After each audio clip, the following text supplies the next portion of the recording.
Matt Chazanow. Great to be with you here at Zeppo's. It is that time of the week. It's great to see some faces from some kickoff familiar faces back at it here in Pullman as it is that time where we're talking ball here for an hour with Coach Rolovich. And we've got questions that have already been rolling in on Twitter and written in, and we'll get to them. If you write in a question, we'll get it here on the air. We love that participation here. Of course we do. On the show. We love it. Now, capacity crowd. Yeah, we are as at COVID capacity as healthily possible here on the place. Right. That's how we do it. And we appreciate everybody coming out. We really do. And thanks to Zeppo's for helping us keep good going. And the fries. The fries are food's really, really good. I mean, this is the place to be. Mm-hmm. How have the guys looked? This is the last non-game week show. We are finally at the back end of our version of a preseason of the filler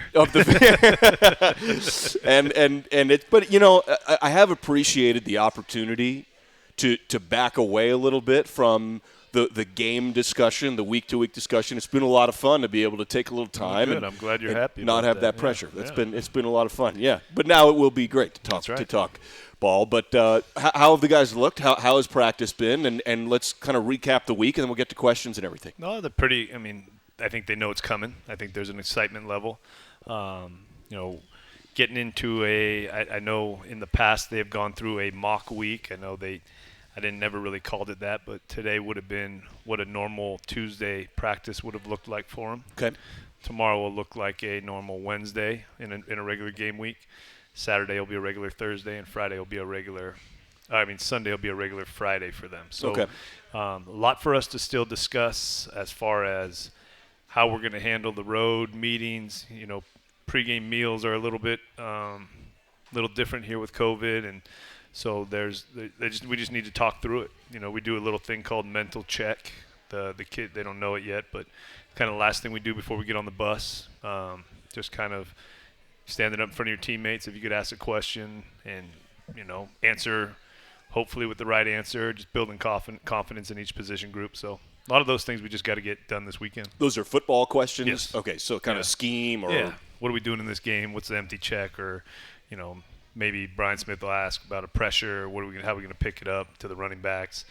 I think it's just a good finisher of the week to show everybody in front of everybody that we're mentally prepared. So the days are sort of staggered right now. So today's Thursday. You said it's like a Tuesday, and then I guess next week come Monday, you're back on track. So that would be another Tuesday. Okay. And then Wednesday, Thursday, Friday would be Wednesday, Thursday, Friday. Okay. So you get back mid next week, then you're into whatever week-to-week game routine. Correct. You might be. Is that set each week? I know you get in super early. We've seen some sunrise pictures, and I was doing the requisite YouTubing before you and I had met, and I saw a Hawaii feature where you were into the office nice and early as a Warrior coach. I like the mornings. You're a morning guy. I like the nights too. Okay. Okay. That's both. That's the candle at both ends there. Well, what about the mid? How about lunch? How's lunch? Someone told me the 5 o'clock hours where legends are made. AM and PM. No, the AM one. Yeah. So you're in early. I know sometimes it's hard to get up, and these kids have done a great job. They're waking up early, but I enjoy driving down the hill to work, seeing the. I think it's. We've had some really beautiful mornings. I think. Yeah. And the sunsets here, I'd say locally famous. I don't know if they're not nationally famous. It really should be. Worldwide famous. The pink, they're gorgeous. They're beautiful. I mean, the first time I saw one, I actually had never seen pink in the sky before. I kind of thought something was wrong, and then I came to realize it's just gorgeous here. The original colors, by the way. You didn't think it was just your heart? I didn't know. It was kind of a weird moment. I don't know. I was living downtown here, and I was in the Armory at the time, and I looked out, and the sky was bright pink, and that's a thing that happens here. But before crimson and gray, it was pink and blue because I believe the lore is the wife of the president at the time loved the sunsets so much, and that was like part of the original. That was the colors? Yeah. Really? way back. Way back. Well, that's okay. They were, and that's good knowledge. I'm glad you said that. And that's kind of neat, and that's because of those special sunsets. I like the history of the place. Yeah, it's awesome. But so day to day, the practice gets kind of dialed in. Is that now? That's what I saw in that video, and I know. Going back to Hawaii, has that been the case here in COVID and all these strange, unique times? Oh, we've had to adjust. We've had to adjust daily, especially with Coach Dickert, I'm very, very fluid with, okay, what do you need in a practice? I'm not, these are the things we are going to do, but if this doesn't help you, let's do something that will in these periods. So we've had some good discussions there. I think we've got a little bit of a system going, and we got to go play now. In a game week, how does the offense and the defense and special teams, when do you all gather? When do you spread apart? Do you come back together before kick after some initial meetings? Like, what's the communication like from the 3 different phases through the week? Like during the day? Well, I'd say week, like game plan wise, I guess is kind of my question. It's very spread out. Okay. The defense works on the defense, offense works on the offense, special teams. Gobi does a nice job in his area. And then, about Thursday, okay, how are we going to handle this game? What kind of game can we expect? I think it's good for the defense to hear the offense, what their thoughts are, and then it's kind of, more my job to see how we're going to mesh it and play it. Come Thursday, Friday, then it all starts to come together. And I really enjoy the analytics that we use. I think that gives us it triggers a nice thought process for all 3 sides of the ball, and so you can discuss those situations there's a ton of them that could pop up, but look at the Lions game, right? Look at Indiana Penn State, that surrender opportunity that both backs wish they would have gone down and would have won the game, but I don't know the odds where you would have seen 2 of those situations happen that way in maybe the history of football, to be honest with you. Yeah. Because but those are great. And I try to send them to the guys. I know Brian Smith sent the Penn State Indiana clip to our offensive skill players, just because that's something we have to have a heads up for. When you say analytics, are there certain things, unique things you're tracking? Kyle Smith comes to mind because he likes to talk about, he tracks like rebounds with 1 foot in the lane and 1 foot out of the lane, kind of a unique way to aggregate stats. Do you do something similar for football? No, ours is more of a through a company and right, you rate the kickers and you some of it is on, I think they go off the Vegas line for a little bit, but they also go off the stats. What kind of game can you anticipate? How many possessions do you anticipate in the game? If you're playing Air Force, you're not looking at 13 possessions. You're looking at 11, 10 possessions. So that changes your thought process on 4th down possibly, And that also, how do you approach 3rd down, right?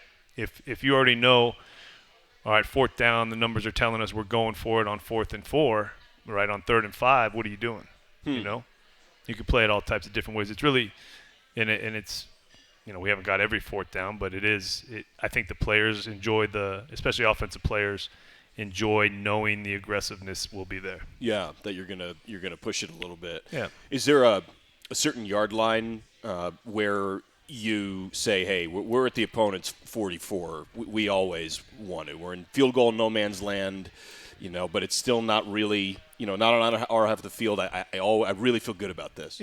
Most of the game situations would be right around midfield, getting in toward, like you said, the 40, but those numbers change, right? What if you're down 14 with 5 minutes left and you're on your own 20 and 4th and 1?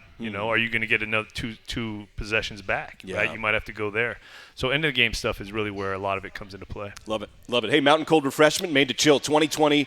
Coors Brewing Company, Golden, Colorado. Celebrate responsibly. Let's take a break and then do questions. We got lots of them loaded up here. We're here with Coach Rolovich. We're live at Zeppo's talking ball.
Ball here with Coach Rolovich, as it is not yet game week, but we're on the cusp. We're on the precipice of game week. That'll be a week from today when we're talking about the Oregon State Beavers. We've got questions being written in and rolling in here to you, Coach. We'll go rapid fire here. I have not screened all of these, so that's all right.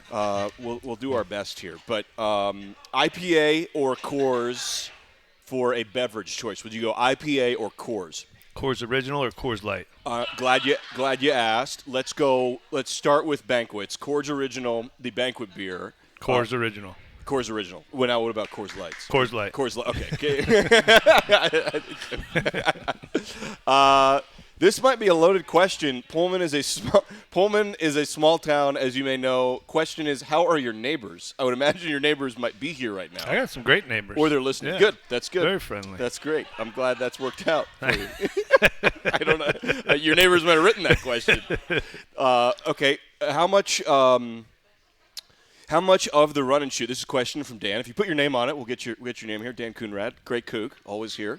How much of the total run and shoot have you installed? Like, is there a full offense install? What percentage? Is that easy to break down? There's some things that we've touched on. We've kind of had the discussion in the last couple of days. What are we going to enter into this game and be good with? And it's not what we know; it's what the kids know.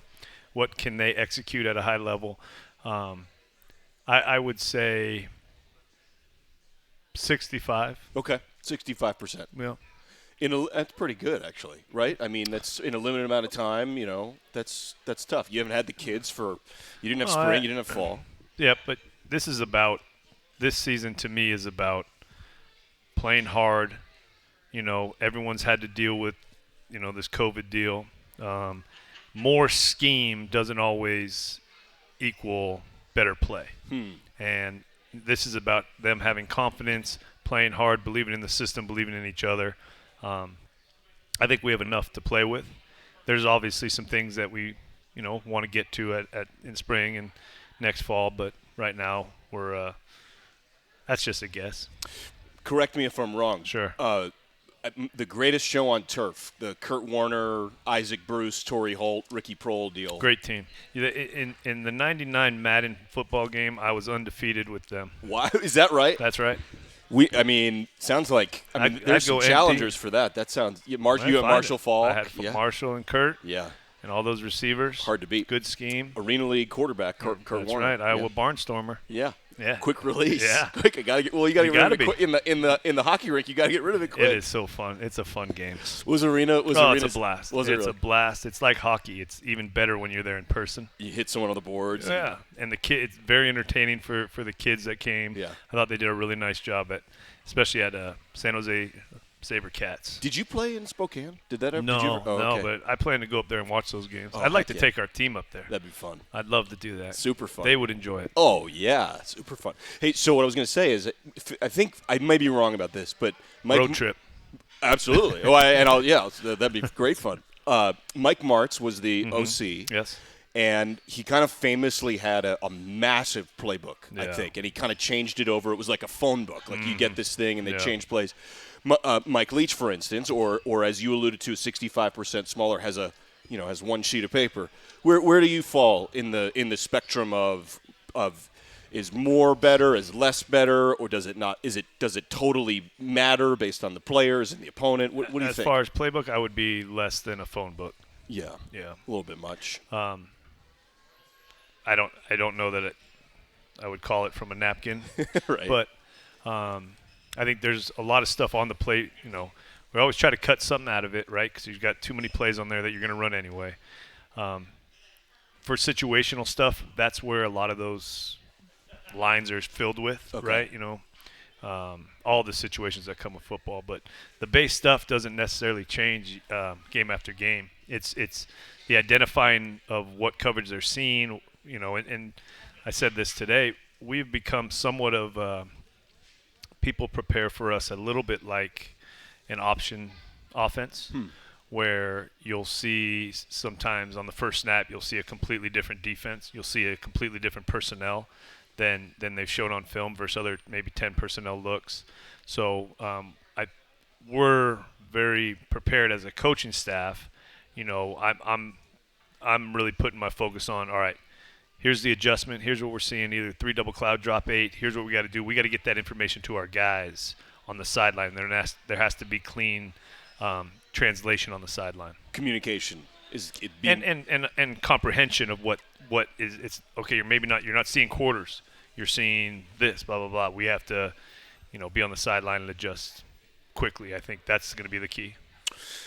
Next question, written in here. Do you have a plan to start a turnover tradition like the Miami turnover chain or the turnover party, as it is written down here on this page? Oregon State has a chainsaw, I believe. I have appreciation for the chainsaw. I think it's original. Yeah.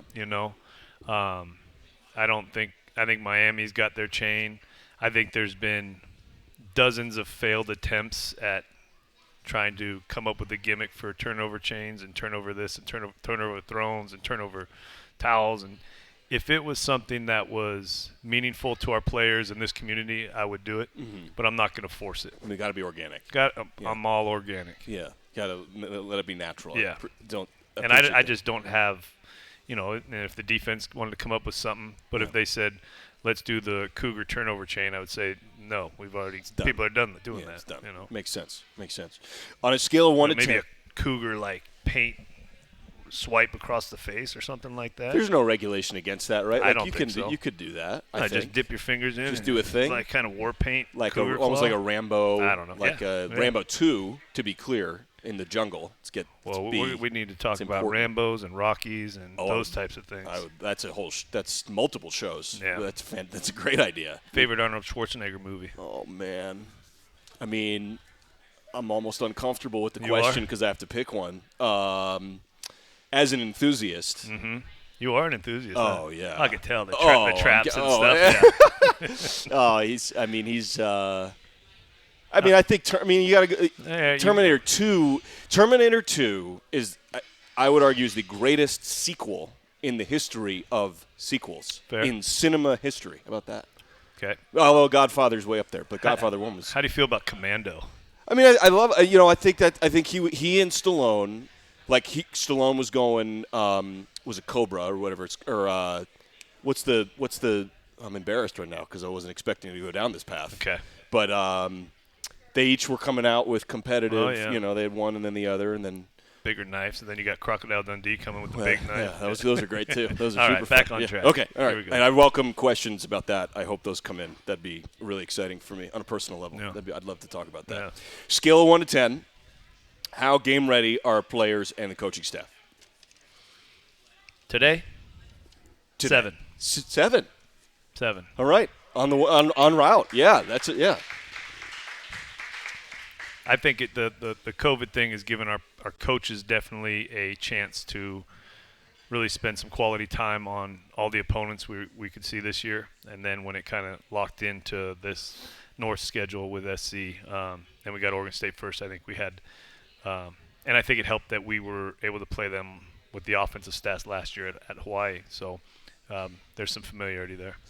Next question. We're going to save this question. This question is, what are the keys to the Oregon State game next Saturday? Let's save that question. Let's take that question and paste it. I thought we were going to break or something. No. Well, not soon, but not quite yet. Okay. But the Oregon State keys, we'll do the keys. Mm-hmm. I think the keys will be a dedicated – so question will be asked for whoever wrote that question, but we'll hold on to that one. This is a big picture question, kind of a big picture football coaching question. How do you recognize leadership in a player and then encourage that leadership? That is good. Are people following him? Because I believe that you can be a leader and you can lead positively and you can also pull people down. I think I've already talked about my experience when I got to my college or at Hawaii after JC. I brought people with me, but I didn't bring them in a positive direction. And I think it is a personality trait. I think you can what's your willingness to invest in somebody else? That would be something, that would be, I think, would go into that leadership category. And what was the end? How do you encourage that? Do you encourage? How do you encourage it, or does it just kind of happen? Does it come from the player? I like to do things kind of spontaneously when I see something happening, and like Travell, Travell today, we're talking, and I said, okay, hey, listen, when we go through this situation, grab that guy, pick him up. He's having a hard time, you know what I mean? And all Travell needs is that, okay, I got you. You know what I mean? He knows he can make a positive impact in that kid. So just try to give them, allow them the opportunity to be the person they are, but also with the commitment to the program that he shows day in and day out, I think he can influence people positively. You just give him that green light, and then here's a little tip. Hey, go do that. There's an opportunity for you to maybe go help somebody. You have the player leadership council. It's about 15 guys. I think it's 17. Okay, yeah. And a little bigger than we usually have, but it was very spread out. Classes, position groups, just guys that we felt we could count on. From the short time we were here. There's a bunch of guys, and I think I said this too, but we had a captain's vote, and 36 of the players on the team received votes for captain, which, we got the 4 that we picked, but that doesn't mean Daniel Isom didn't get a bunch of votes, and I made sure to tell him, you got a bunch of votes. That doesn't mean, whether that was your ultimate goal or not, but you can really have a positive impact on this team. Armani Marsh, all 3 quarterbacks. So I try to make sure all the guys that, hey, Chaz, you got a bunch of teammates that think you're a positive leader. And I think it's good to hear. Probably feels really good. Probably makes them feel like they're part of the whole leadership movement, even if they're not one of those 4 guys. Right. Will those 4 walk out for the coin toss? I don't think 4 can go out for the coin toss anymore. Okay. We're going to have a Rochambeau contest to see who's the luckiest. Just rotate around. Yeah. It's a little 2-on-2 tournament. Yeah, see who gets out there. Yeah, we'll do that at the hash before the yes, do the Oklahoma drill before the game to see who gets No, just line up. Losers out. Right, rock, winners, paper, scissors. All right, you're calling it. Coin toss to get to the coin toss, right. maybe? That's yeah. right. This is a hard hitter, and I need your help with it. Okay. I don't totally understand the question. Okay. Barbecue pulled pork versus Kahlua pig? Discuss. I don't know Kahlua pig. I'm a big fan of Kahlua pig. What is that? It's similar. Similar consistency to pulled pork on barbecue sandwiches, but it's, it comes from the emu with the pig in the ground and roasted in the ground. You pull it out, and then it's like it's not roasted pork, but it is like the same kind of thought process as pulled pork. What do you mean in the ground? Like dig a hole. Really? Yeah. Put a pig in there. In the ground? Yeah. How do they cook it in the ground? They start a fire. So the fire's in the ground. So dig a hole. Stones in the hole. Everybody here knows about Kahlua pig. Just me. It's just me. Okay. All right. Pig down. Yeah. Banana leaves. Fire on top. Cook the pig. I'll just, in my defense, walking around New Jersey, no Kahlua pig in the ground. Hey. Just if you're not a thing you stumble on. There was a year when I was the offensive coordinator, we took the whole offense to the North Shore and did that. That's cool. And I thought the pig would already be ready to be in the ground. The pig wasn't ready to be in the ground Oh, yet. Really? How did that occur? Did somebody so somebody took care of that? Somebody helped with that. Wow. Yeah, that was before social media. Yeah. That's awesome. Yeah, well, it's an experience. Yeah. I'd love to see that experience. That's pretty cool. Yeah, it takes a long time, and there's a lot of investment in it, and a lot of conversation as you're doing it. So. Value it, probably. Appreciate it. That's awesome. All right, we'll take a break. We'll come back. We've got questions on Twitter. We'll talk ball here with Coach Rolovich. We're live at Zeppo's.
Ball talking all kinds of things, learning about Kahlua Pig and recipes and talking movies and going through some. Not a lot of ball today. Yeah, there's been a little less ball. I kind of enjoying it. It's been fun to go a little off here. Just following the path the questions take us. That's right. Speaking of which, this is ball related. I'd say ball tangential. Gosh, he's good. How valuable is involving alumni players in building a program? I think it's huge. I love it. I think it brings our current team to a place of appreciation. And the easiest way to say it is, and I would say it like this here, I said, these guys helped build this beautiful building you guys have to work in right now. They didn't have this. They were still able to play hard. They were still able to have great camaraderie as teammates. And it's not about the stuff. It's about the people you're with as you're accomplishing these goals. I wish we could have more of them out. And we got a little plan for that actually. Oh, do you? Yeah, we do. It just hasn't all arrived yet. We've got I think they weren't beach chairs. They're called camping chairs. Okay. 500-pound limit, and we're going to have a alumni section on the 3rd floor to watch practice in these nice big chairs. Oh, that's awesome. Yeah. So if you're a Coug alum, yeah, is this kind of like an announcement here? It'll be social distance spread out. Yeah, it kind of is an announcement. Okay, so so you're going to have. You're going to have signs on the back, Coug alum only. And if nobody shows up, nobody shows up, but they'll be there. But there are open seats. Yeah. For if you played ball if you're a Coug. Yeah. Once a Coug, always a Coug. If you're a Coug and you played, you can come watch practice. Or coached. Or coach. That's right. You can come back and participate or just watch. Right. That's really cool. And if we weren't in the situation we were, I'd love to have them on at practice. Go watch if you're a D lineman, go watch the D line drill. Yeah. Go scream and yell. I don't care. It's great because it never leaves you. That's super fun. Well, I think it's incredibly important. I think because the kids we have now, that's going to be them. And the message is always the same. This is the best time of your life. I know it can be hard, but appreciate every minute you get to step on this field as a Coug. I know that's going to be the common thread, and I think eventually it hits home. That's super fun. There are a lot of guys come back with regularity, and what comes to mind is Jack Thompson set up a little golf tournament, kind of QB golf tournament, but yeah, it didn't happen. I mean, that was the COVID. Yeah, I mean the COVID. There's a lot of good stuff that's already set up, but yeah, I'd love to have them out. A lot of guys in Spokane still. We just talked to Travis Long, who's a Philadelphia Eagle. He's up there. Jared Karstetter, wide receivers, up there. And I'm all-time leading rushers in town. Ruben Mays is around. So very, very. I think he said he talked to you recently. Yeah, we actually met here. Oh, is that right? Yeah. Well, there you go. Yeah. Well, that's awesome. How'd that go?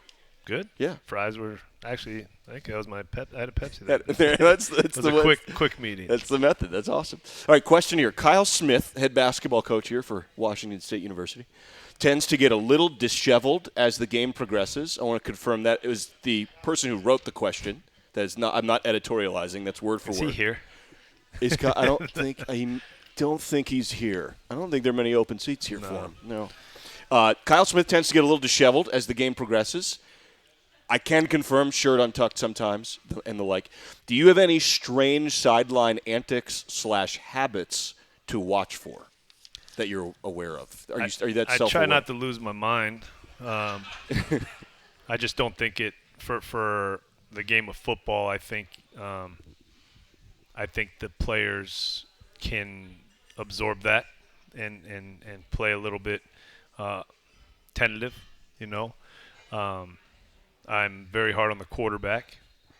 That's just the way it is. I get disappointed and probably angry and penalties that are avoidable. I get the PI happens. I get if you're making a tackle, sometimes you grab the face mask. But if you get emotionally hijacked and are not strong enough to put your team first and hurt them with 15 yards, I think it's an embarrassment to. I think first you're not putting your teammates first. I think it's an embarrassment to the university and basically anyone who's been involved with Cougar football. I don't think anybody would disagree with that. So it's I don't know if I don't necessarily have a I guess I hate losing more than I love winning. So that could happen. Yeah. I like the refs. I get them good. Not yell at them. I just butter them up. Do you? You go the other. You go the door number 2. Oh yeah. So like you ever tell them like, hey, great call. And like you mean it. Like that's. No. Okay. I try to confuse them with what's happening, and get in their head a little bit. Interesting. Yeah. I don't insult them. I try to get them laughing. If I can get them laughing, I got them. Then you got them. Yeah. Then you, then you know you're in. Try to loosen up that flag a little bit for them. You start to get to know them. I mean, yeah, you do. One through a game, but also there are only so many pack crews. I mean, you start to see the same officiating crews. And I think what you tend to realize, especially I think when you get in a head coach's seat, is the training they go through. All the things. I think working with the refs in the off season is one of the best things I think I've kind of pushed. We haven't done it terribly great job because of COVID and they're not able to travel. But understanding, for instance, who is watching the number 1 wide receiver. Because if you're a DB coach and your corner gets a PI call, and you might be yelling at the wrong guy, or maybe you want an answer from a guy. That's not my guy. I'm watching number 2. So. For the coaches and players, understanding who's watching them, I think, is important. Who's watching the core, the center guard. Who's got the tackles? What are the 2 guys in the back looking at? I think that's an advantage if our players understand that kind of the mechanics that they are working with. How often are flags thrown because of game-long discussions you've had with officials? You mean? Oh, no, I don't know. I think there's some real strategy to how you talk to them pregame. Like you ever are you, and not just you, but any coach, is it like, hey, watch out? Oh yeah, everybody does that. There's holding here, and that's illegal. And I'm sure they say, oh, watch the pick plays with us. Yeah. But if there's, that's why I try to get stats on. Okay, this ref. Okay, he's got 7 holding calls through 3 games, right? Okay, he's going to be on it. Now, they don't want to we have to find those stats on our own, but, who's the guy that's going to call PI? Who's the guy that's going to – This is the most difficult – this element of calls, I would argue, is the least understood part by fans of the game. Of not only referee tendencies or crew tendencies, but how calls are made, how they're communicated, and how coaches communicate to officials to deal with those calls and not necessarily influence them, but figure out how it's going to go and react. Because you can't hear those conversations, and they're never public. Yeah, I know. I'm glad they're not. But no, we'll get them laughing. I love it. You know what I mean? Michael Mothershed, great crew. I understand that sometimes they make bad calls, but they go through a lot of training. Yeah. They are trying to do their best. They're trying not to get involved in the decision of the game. Right. They're just doing what they're supposed to do. And I don't opine often, and I try to avoid it. In a hugely unpopular opinion, I think the refs are pretty good. I think they miss some stuff sometimes, but generally speaking, they're pretty darn good. Oh, they're trying. Yeah. They're trying.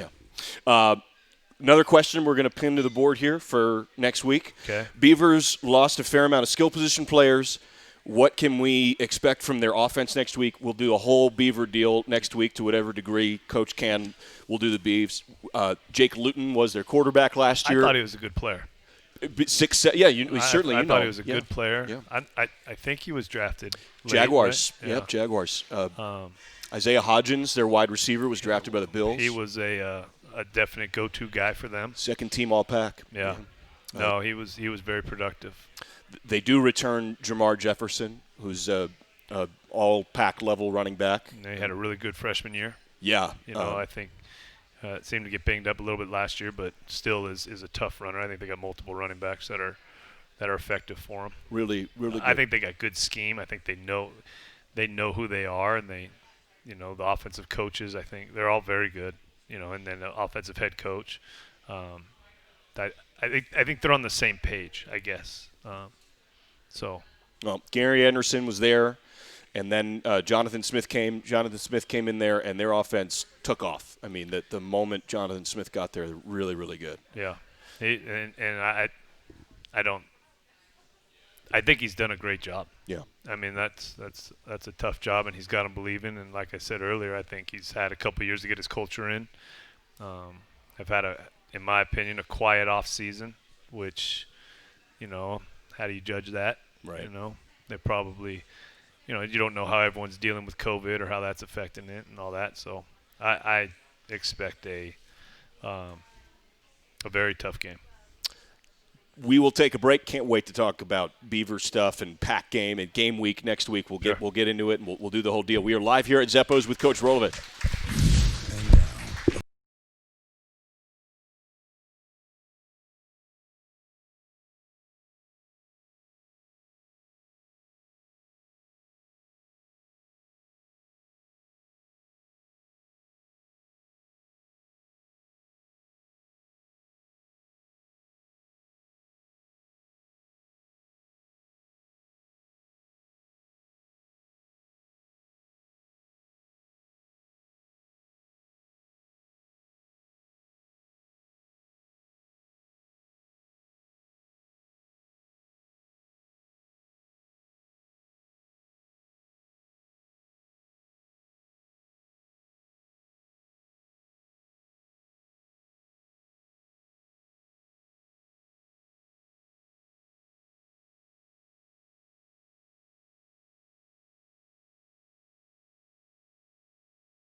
It is a Thursday, and it's between 6 and 7, so we're talking ball here at Zeppo's with Coach Rolovich. We do it every week as BD Giddens wants to chime in here to the show. Always appreciate online participation. If you can't get here in person, we appreciate you tuning in. And use your thumbs. Yeah, for sure. More frequent. People like to go thumbs as opposed to phone call. And that's okay. That's okay. So I'll be the messenger here. Thanks for providing the forum to ask coaches questions. Absolutely. With no known Washington high schools employing the run and shoot offense, has there been in-state interest expressed by youth and high school programs about the run and shoot at all? And did Coach Price and his staff send letters to coach in high school Go Cougs? I'm not sure which Coach Price he's talking about there. But anyway, what kind of interaction have you had with any high school? You don't know what Coach Price? Well, I didn't know if he meant a current high school coach, Coach Price, or if it was meant actually Mike Price. You know what I mean? Oh, did Coach recruit you in high school? I didn't get the question. I didn't understand it. Use one of your big words. Yeah, right? Yeah. Use one. Excuse That'll me. always save you. Yeah. Let me dig myself out of this hole. I do remember, I should pull it out. It was a letter from Washington State. I remember getting one. Really? Yeah, it was great. That's awesome. Yeah. That's cool. It was Xerox ink. It wasn't ballpoint. What was the first part of the question? What's your? Let me kind of. No, we had such big plans and such excitement from all the high school. Well, maybe not all of them, but we like to do what we call during spring ball. We called it Aloha Fridays in Hawaii. We were going to do something similar where we'll have position meetings and then high school coaches come in the building. You want to sit down, talk D-line play. There's Coach Ricky. He's going to be in his meeting room. Kind of more of, you can do a coach's clinic, and I think people are a little bit less inclined to ask questions. I think it's more, all right, what do you guys want to talk about? And then get it going, whether it's receiver play, and we just make it available to each position coach and anybody you want to go. If you want to go everybody to O-line, go to O-line. And just have a football talk, a very casual, open, welcoming. I just hate when all right, let's have a football clinic. All right, come here, I'm going to tell you everything I know. You want to share things. You want to talk about things. And I think the format we used was it was more welcoming and inviting than maybe your typical coach's clinic. I know we had tons of people planning on coming down, and then COVID hit. People were going to come over from Seattle, every Friday. And I like doing that because that also helps us get to be familiar with the high school coaches, the players who have come through this program. I have a little pet peeve if we go out recruiting and we go to a school and we don't know the Cougs that came from that school, especially on our current team, and you walk in there and they go, yeah, Lucas Bacon's on your team. Oh, I didn't know Lucas went here. We should know Lucas went. You know what I mean? Sure, that's embarrassing to me. I think we need to know that stuff. So interesting. Meade High School, yeah, right up there on the north side of Spokane. That's awesome. So quite a bit. There's been quite a bit there. Well, there was. Now when we get and there was and will be. Yeah. But I'm NFL scouts. Love them. Bring them. Yeah. Some people say they're spies. Ah, they're great. Is that right? I get a little bit of that. Yeah. I don't know. I maybe there's one or two spies, but the benefit for them to be able to get up close with our NFL prospects, I think, is more important than worrying about somebody telling them somebody's hurt. Yeah. Some of them don't even know what they're talking about anyway. Right. So right. It may be helpful. Interesting. Yeah. Right. Feed them the wrong info. Yeah.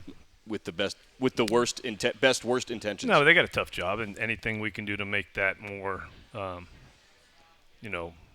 more informal or more informative about our players, I think we should do that. Sure. Interesting. Jennifer Delzer, great Coug, always likes to participate, wants to know, is there anybody on staff who actually looks at the opponent after the next opponent? How far ahead do you track? And what's that process like, or is it just kind of week to week? So in a normal year, right, your first 3 to 4 games you should have an idea of before you start training camp, in my opinion. You won't know the starting lineup. You won't know, but you could also you can get who their recruits were. You can get information on what recruits maybe are stepping up, maybe some impact players who weren't on the team last year. You should have a general idea of their personnel, general idea of their scheme offensively and defensively. If it's a new coordinator, you should be able to research where they've come from and what they did when they were there. There's so much film available now that there's really no excuse. In this season, I think we have a head start on all the teams we're playing. That doesn't necessarily mean, we're going to go win. It means that we have a baseline of understanding of them. So that's what we tried to use the time off to really not waste time and get familiar with our possible opponents. Insurgent Warfare and Football asks, is there a book that has influenced Rolo as a coach, or one that he would recommend to a college student looking to go into coaching? Theo Lawson, the beat reporter for the Spokesman Review, responded, I feel like I know what that answer will be, and it's a book about the run-and-shoot football, the Now Attack, which is what Theo said. Yeah, that's Tiger Ellison's book. I have a couple copies of – well, I have a copy of each edition. That one is more interesting probably for run-and-shoot guys like myself. Try to have the GAs peek at it and see where the history of the offense came from. We actually did COVID was going on, trying to get the team So I asked the team, maybe should we take some time off social media and read more? And I was very surprised that a lot of our players are, I don't know, avid readers, but they are reading books. That's great. And a lot of inspirational books, leadership books. A book that changed my trajectory in my life is The Magic of Thinking Big. I don't know if you've ever read that. I try to read that periodically. I like The Alchemist on audiobook. I like the voices. Just finished a book called Silk Roads, history of the world from, the Middle Eastern perspective with everything that goes on. I think that's going to be one my kids need to read. I got a few. That's awesome. I should pull up the list and tell you what other people, what our guys are reading. Well, yeah, I would love to hear about it. That's awesome. That's great to hear. It's great to hear that it's books and not just social media too. Well, which is the stereotype. I was happy, and then there was genuine. I know we were having text conversation, but it was, I don't know. I know Jihad had a book that he recommended, and guys are, what's up, Martin? Guys were, okay, maybe I'll read that one, or let me get that when you're done reading it. So I was like, okay, good. That's great. Yeah, it was good. Love to hear it. We do have a lot of questions here, and we'll try to get to more of them. I think we need to take a break. It's 6:51, so let's do it. We'll take a break. We'll come back. We'll hit some more questions up here live at Zeppo's with Coach Rolovich.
Behind. So what we're going to do, we're going to take another one, and then we'll be back on schedule. Apologies, we've been talking quite a bit, taking some questions here. So we'll take a break. We'll come right back and then put a bow on the show. We're live here at Zeppo's next.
Segment. Great to be back with everybody as we've got ourselves a football week next week. And, Coach, we're going to roll through some questions here. Sure. As many as we can get through. When we hear the fight song, that'll mean that we've got 60 seconds left, and we've got a couple minutes. I'm trying to load up the questions here because here we go. We had the old reset.